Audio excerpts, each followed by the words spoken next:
There's no doubt that applying for the top global B schools can be a very stressful undertaking. Researching MBA programs, taking Gmat, writing essays, chasing for recommendations can be downright difficult.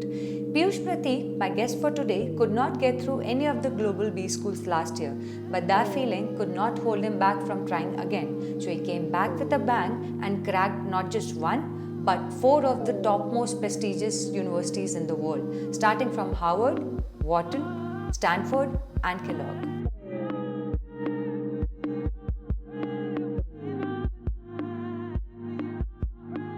Thank you so much for joining us today, Piyush. Thank you so much for having me here, Tanvi. So, after excelling academically and professionally, facing rejection from top global B schools last year was technically a first major failure. How did you deal with it? What was the learning? So definitely very, very true. Facing one rejection after the other, and that too from the top B schools such as Harvard, Wharton, and Stanford was definitely gut-wrenching. It was like my worst dreams had kind of come true. Because for context, like with the kind of academic background I had, my kind of Gmat score, work experience, it was at least my perception that, I would at least make it through to the shortlists and not being dinged altogether right at the face of it, right? But that did happen. And yes, a huge setback, very difficult to cope up with.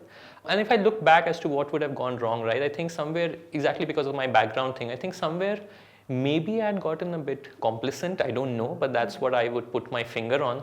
And which is why, I was very clear that this year, regardless of those negative sentiments or emotions, I would just keep my head down and focus on pure execution, which is what I did. Maybe I think working in a kind of a startup environment that I do for the last couple of years also helped, because this is exactly what happens in a startup, right?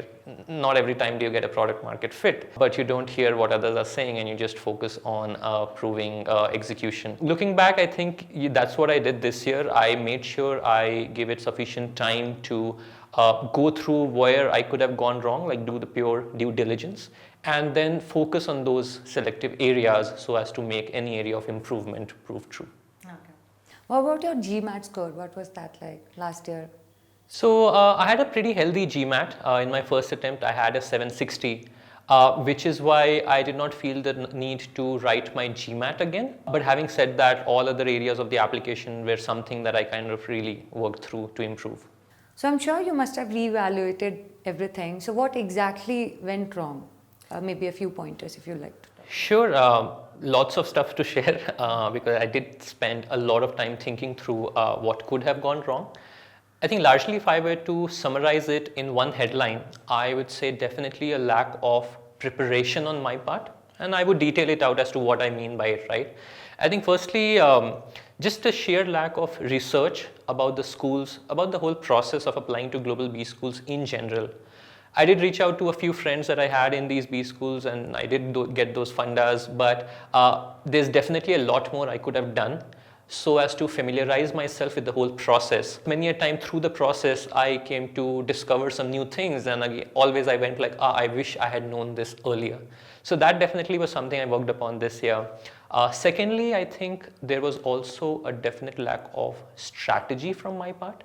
Applying to these B schools, you definitely need an execution plan, and I think I just went all over the place. So a very simple example would be, the applications for schools like Harvard and Stanford, while all applications are very difficult, but these two are considered to be, really up there when it comes to the level of complexity or the level of thought process that's needed. And me, without having done all my proper homework about B schools in general, started off writing my first essay of my life for a school like Harvard.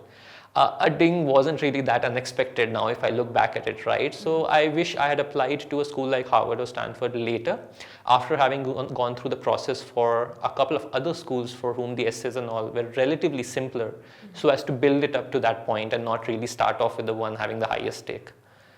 Thirdly, I think there was also a lack of practice on my part for interviews. So amongst these three schools that I had applied to, I actually did clear the shortlist and had interviews for a couple of them, but I could not convert any of them. I had done my research in terms of finding out what the interviews are about, what typically gets asked, and preparing those pointers about what I would say. But clearly having it play in your mind versus having a real life experience out there with an interviewer are two very different things. It is also not only a test about what you are speaking, but how you are speaking. It's about holding on to your nerves. I wish I had done a lot more practice than I did. Okay. So after this, did you start from scratch completely? How about your Gmat score? What was that like? In a nutshell, did I start everything from scratch? Yes. I completely had to reevaluate my entire strategy given the absolutely fantastic results I had seen the year before. I think I would put it in two buckets, the way I went about it. Firstly, it was about just preparing my mind because that level of negativity is a very difficult feeling to cope up with, right? And to resurface again with the level of enthusiasm and just showing the perseverance to apply again and going through that whole process, it is not an easy task, especially after you've been dinged one after the other by all schools that you've applied to. So I think first and foremost, I took a lot of time convincing myself that this is just one setback. Setbacks happen in life. It is fine. The world does not end there. Also, I think I tried to convince myself that at the end of the day, right, a B school, even from a very prestigious university, is one way of getting to your long-term goal. That is not the only way. So I tried to reduce the pressure on myself by internalizing the fact that even if it doesn't happen the next year, it is fine. It's not like the world would end.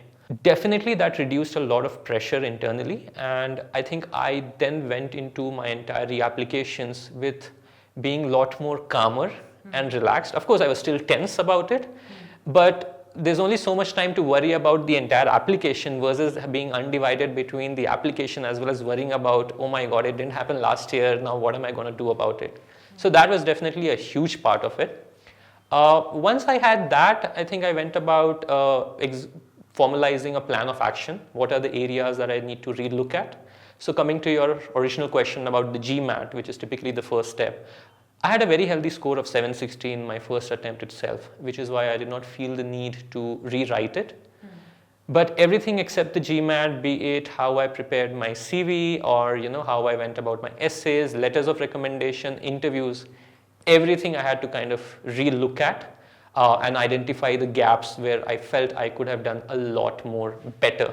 It was either about adding depth to things that I had already talked about last year, or thinking about new dimensions that I had just not covered in my previous application. Okay. So let's talk about something very basic. How did you start your preparation? Like number of hours you were dedicating every day? What exactly you preferred more, like when it comes to self-study or coaching? How is that like? Let's start from the... Got it, sure.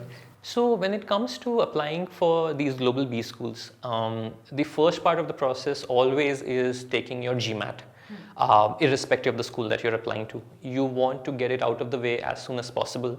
So about my experience with Gmat, I did not take any coaching per se. It was self-study. I started off making a plan, talking to friends, trying to understand what Gmat is, what is the syllabus like, and then started dedicating about, like a couple of hours every weekday. Failed miserably. It doesn't happen with the kind of work, everyone is engrossed in, which is why it was pretty much left to the weekends where I had to spend like 3 to 4 hours on every weekend, like Saturday and Sunday. I felt that was good enough to cover all the basics in terms of the theory or the syllabus. A very important point about Gmat that I would like to share is knowing the theory is one thing, and that's only maybe 10 to 20% of the preparation. So you can get that done in, maybe just a month or 6 weeks or so. The real part, the other 80% of the preparation is actually practice. Because Gmat is a test of not only that theory, but more importantly, the application of that theory. It is a test of your mental stamina as well, because the entire exam runs for like 3 to 4 hours at a stretch. So you need to make sure you practice as much as you can. And therefore, for me personally, I think the whole process took about 3 to 4 months. I've seen people who have done it much sooner as well, like just in a month or so. It depends on the amount of time you are able to dedicate out of your work life. So other than self-study, what kind of sources did you refer to, online and offline? Sure. So I think there's a fairly standard set of material that's available for the Gmat specifically. There's enough and more out there in the world, and it's very easy to get lost and be overwhelmed. But I think things that I followed and which I feel very strongly that are enough and more for writing this test, Gmat, is definitely in terms of like the offline sources, the books that you can read. There's a standard set, the official guide that is issued by GMAC, which is the official body that conducts the Gmat. So you would get a set of, about 1,000 questions or so, which are all earlier Gmat questions. That's the best way to practice. If you want some more questions, you feel that, that 1,000 questions is not good enough, then even by different subjects like a quant or a verbal, they would have these guides. Going through them, completing them, keeping a time of how quickly you're able to get to these answers along with that pressure, I think that's good enough when it comes to offline. Besides that, there are also some great online sources like, for example, the Gmat Club that comes to my mind as a good discussion forum where people just discuss their experience of answering one particular question, and then there'll be experts who'll be answering why this particular answer was true or why, more importantly, the other options were not correct. The Gmat is all about getting a hang of, it's also a strategy, right? Like an elimination strategy. You don't necessarily need the right answer. Maybe you're able to eliminate the others. So those sort of discussion forums I found really helpful in terms of just getting a grasp of the concept in terms of how to apply. So that would be my recommendation to anyone taking the Gmat. Okay. So other than the last year papers and the guides, any specific books you swear by, what would you like to recommend? So let's break the problem down. When it comes to the Gmat, I think the things that I said in terms of the official guide are good enough. Typically, as Indians, in the Indian context, there are two main subjects to the Gmat. There's the verbal part and the quant part. Typically, as Indians, we are very good with the quant part, and it is the verbal that becomes needle moving in terms of the Gmat score for most Indians. I won't generalize for all Indians, but at least for me, that was the case. Which is why if you want some additional practice or information about how to go about the verbal section, there's a great series of guides that comes from Manhattan Prep. Again, it's phoned by many, it's kind of like an industry standard to go about and clearing your verbal. So that definitely is something you can look at. Okay. And how exactly did you start applying? Would you like to elaborate the process a bit? Sure. So once the Gmat is out of the way, and again, you should get it out as quickly as possible, comes the difficult part, which is the entire application, right? I wish there was a proven success mantra that I could simply swear by, that, it's proven and everyone should just follow that. Unfortunately, I don't think such a thing exists. But what I can do is try to crystallize my experience in kind of a workflow, and hopefully it's useful for the viewers out there, right?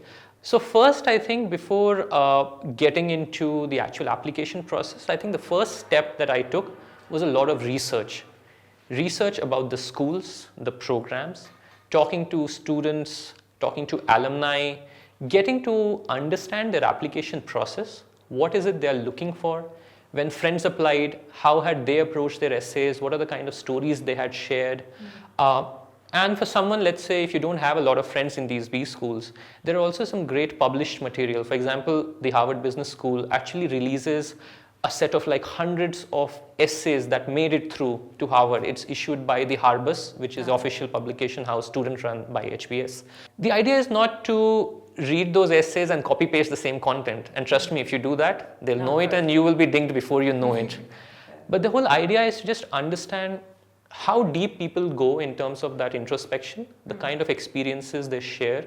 It's a great way to learn about different storytelling tools. And is it available easily online? Absolutely, it is online. I think it's about 40 or 50 bucks or so that you get it, or any of your friends might have it and they can just share it, right? So it's easily accessible. Okay. And again, just to summarize that point, it's all about trying to understand how people approach the essays.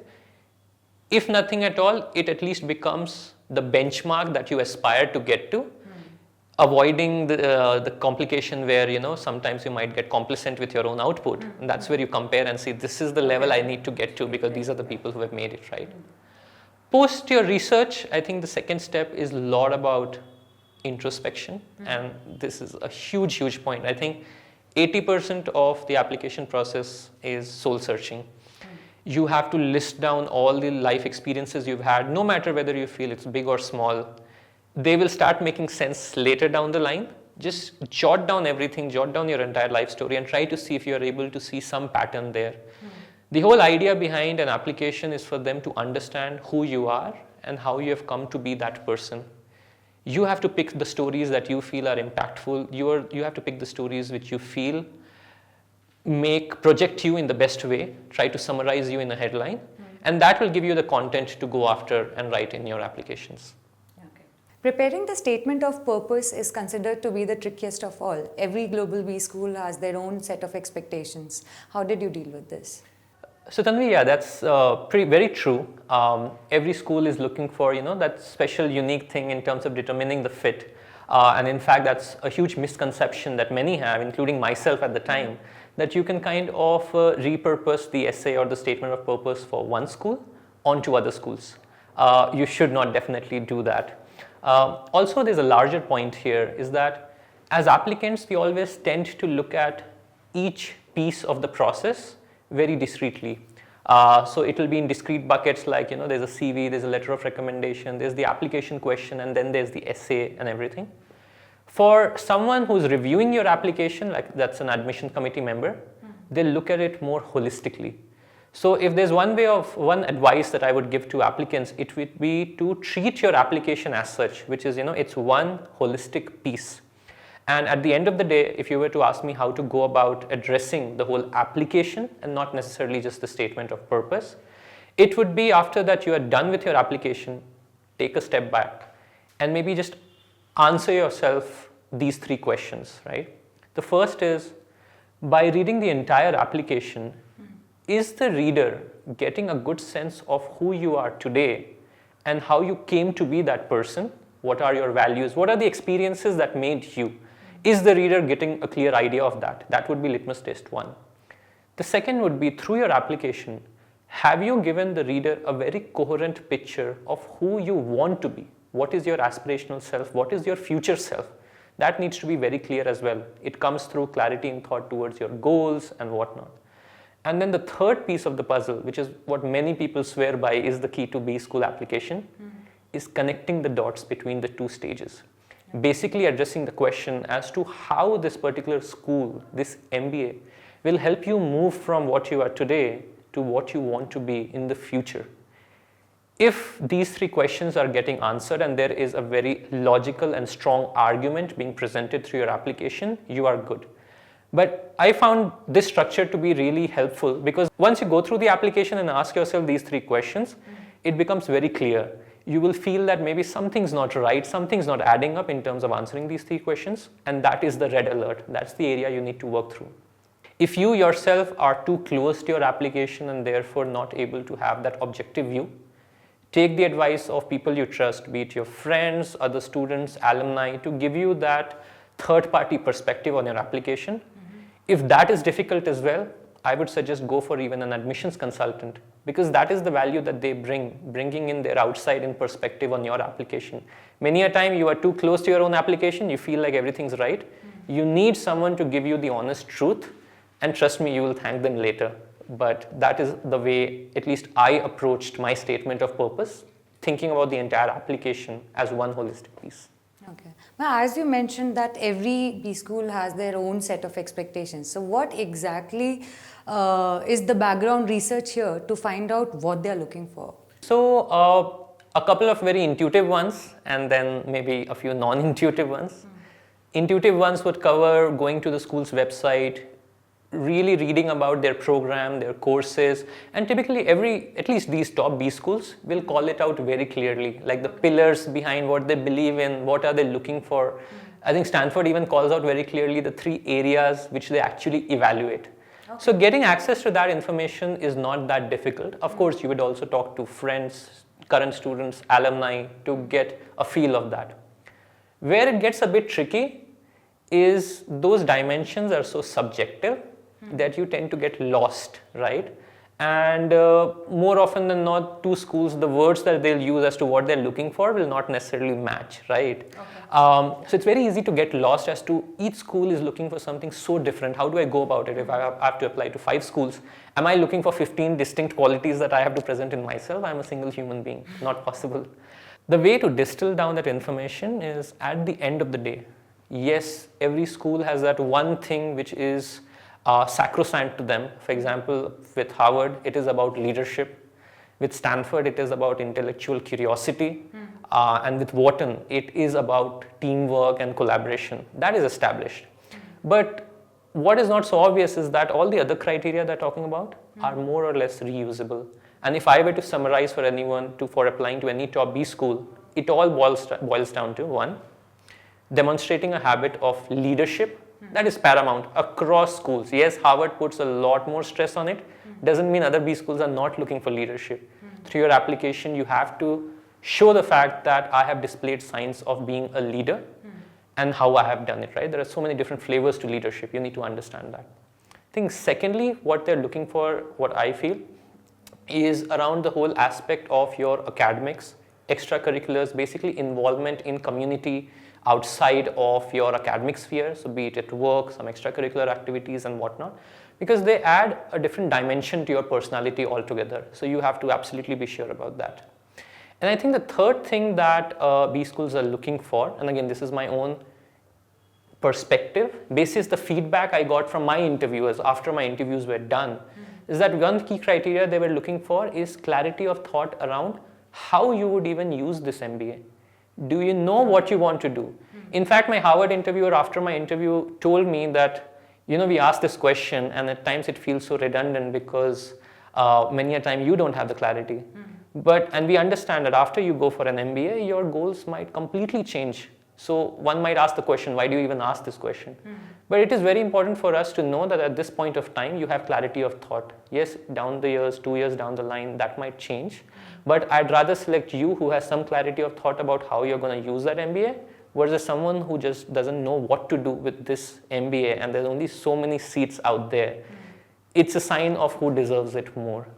So that definitely, I would say, basis my experience, is right up there in terms of how to approach your whole application. Okay. So like we have covered the application process in detail. I want to know more about the selection process. How are the criteria like how do they decide? I wish anyone knew that.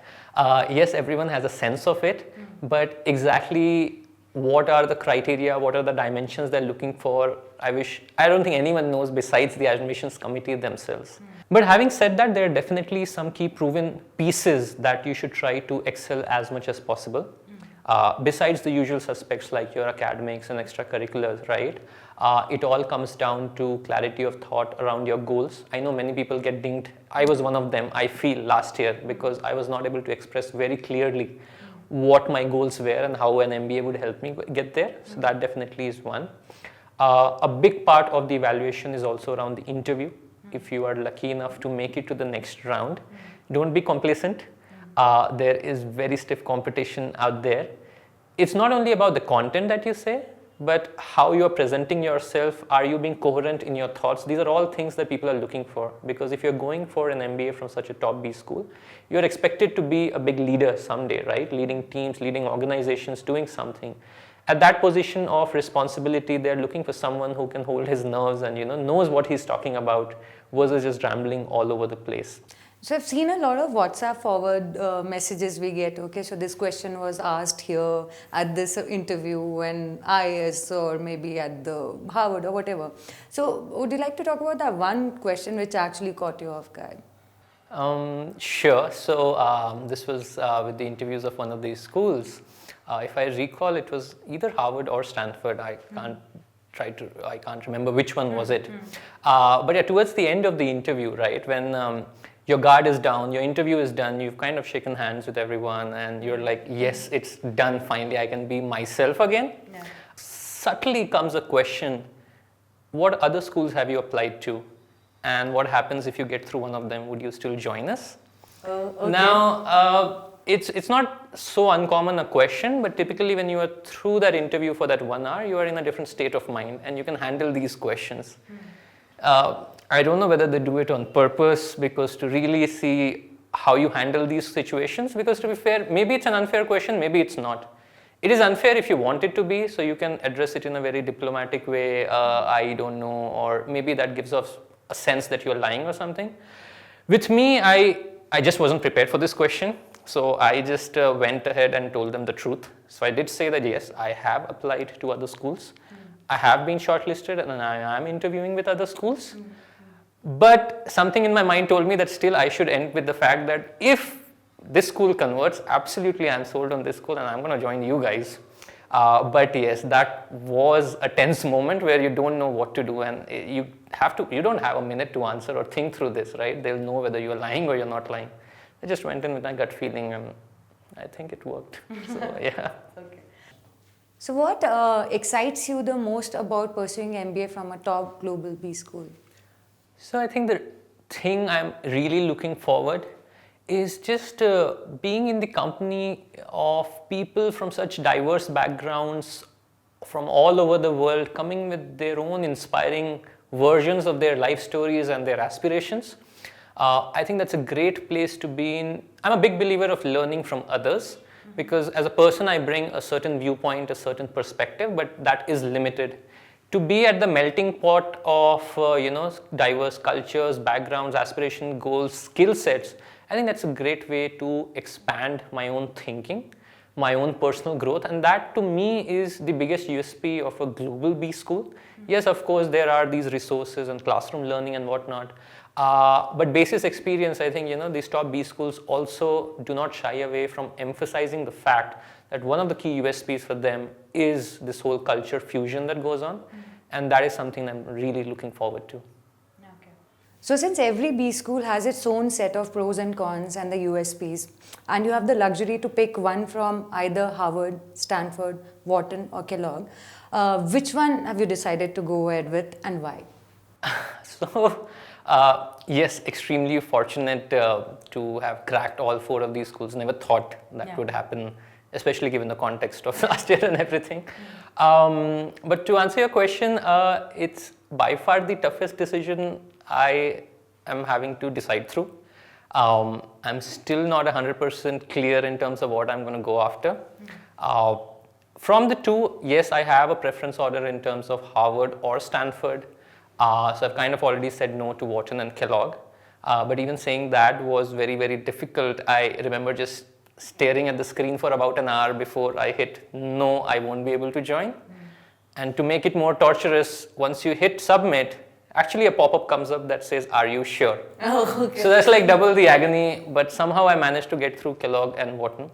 So between like pros and cons for any one of these schools, or in fact all the other global B schools also, I don't think there are cons per se. But yes, relative pros are what you kind of judge in terms of what matters most to you personally, right? Is it the location, the program, the brand name, the faculty and whatnot, right? Multiple different dimensions. Fellowships or scholarships is also one particular aspect of this decision. Unfortunately, no matter how objectively I try to break down this problem of Harvard versus Stanford, and even if I put different weights and numbers and do it, that number crunching on an Excel, doesn't help because they just come out to be exactly right there. So I still have 2 weeks to decide. I think most probably it's going to be a coin toss at the end of the day. It is a common perception that when you reapply for these global B schools, it puts you at a major disadvantage and your chances of getting through are furthermore reduced. And since you have successfully reapplied again, what is your take on this notion? So, in fact, Tanvi, that's a very common perception, one that even I heard at the time, that as a reapplicant, you are put at a major disadvantage. In fact, I remember when my first 2 results came out and I was still deciding whether or not to apply for the 3rd school last year, many friends told me I shouldn't, because anyways the chances of success were minimal. Why hamper my chances for the next year? That's a very common perception. However, having said that, I think the results speak for itself. I don't think there's much truth to that statement. As a reapplicant, what you should do is not focus on the negativity of rejections, but like put all your efforts to making sure it's a success this year, figure out what went wrong and try to rectify. Because I can also debate it the other way, right?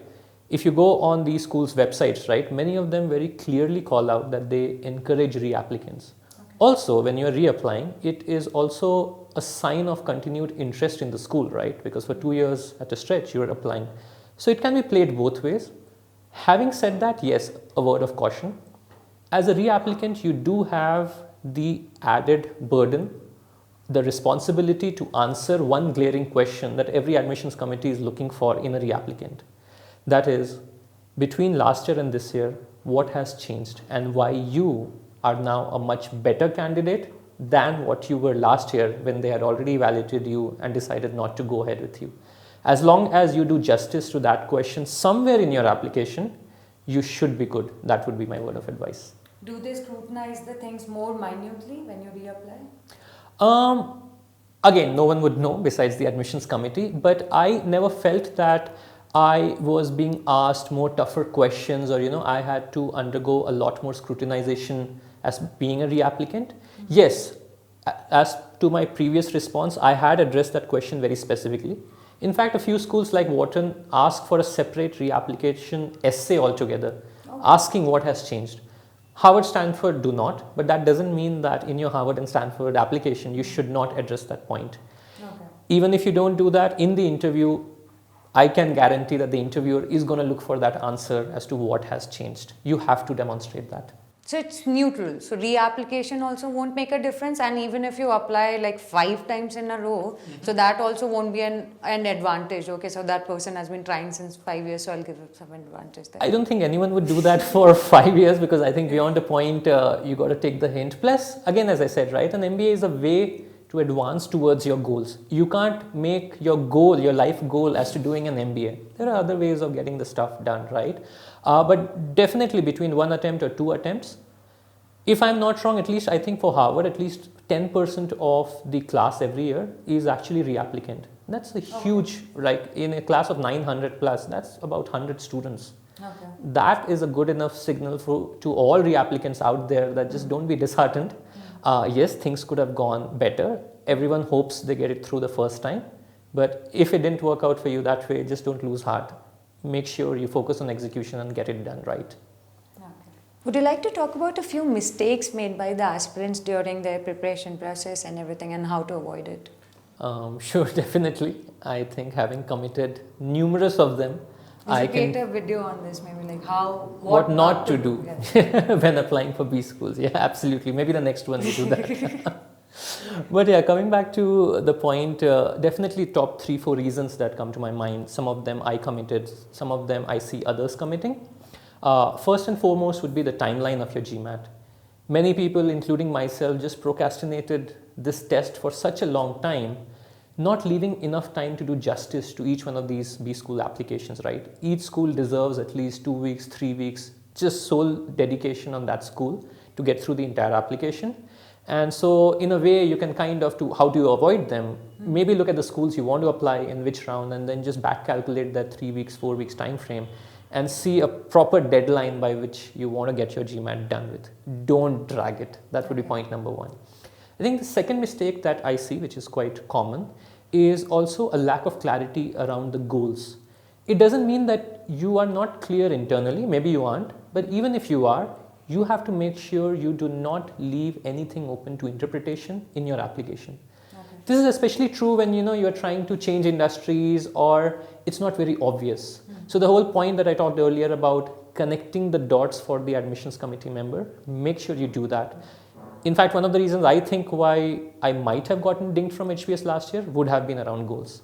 I can only hypothesize this, but definitely something I worked upon to correct this year. That's point number 2. The third point, definitely when it comes to interview, if you're lucky enough to get through to that stage, practice, practice, practice. Enough and more of us, I wouldn't use the word complacent, but we feel we are prepared enough, but it's very different in real life versus how you simulate it. Make sure you do mock interviews, make sure you ask people to do some stress interviews. Yes, B school applications or interviews are not stress interviews, but the whole idea is to get over your nerves and be comfortable with that situation. Else you're just walking into the face of some uncertainty, and I don't think you want to risk that with such high stakes. Okay, but in general, are the questions like, do they follow some kind of format, or how's it like? So it depends from school to school. Hbs interviews are very structured. So in fact, when you get over there, you wouldn't even know when it started and when it ended. It's strict 30 minutes. The interviewer comes with a list of questions that they have already prepared on a sheet of paper, and it's rapid fire. Before you know it, it's gone. Interviews for Stanford are much less structured because these are not taken by a member of the admissions committee, but by an alumni. And so depending on the mood of the alumni or something, it can go either way. But having said that, it's not total chaos. Stanford, for instance, just to complete the argument, calls it out explicitly that the entire interview is going to be a behavioral interview. So they aren't going to ask you much about, what's your strength, weakness, or, why MBA. They might still ask that because, again, it's alumni interview. But 90% of your interview is going to focus on situations. Okay. Tell me a time when you did this. Tell me a time when you failed. Tell me a time when you led a team, and so on. Now, tell me a time is the constant. What follows can be anything.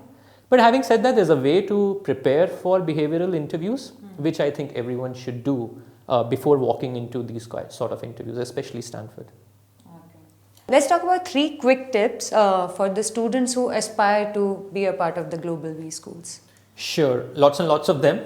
As many as you want. No, I'll keep the list a bit limited. I think somewhere it also draws from the previous question around what to avoid. Yeah. So definitely things around, if I were to advise someone who is thinking about starting their B school applications, number 1, take the date for Gmat ASAP.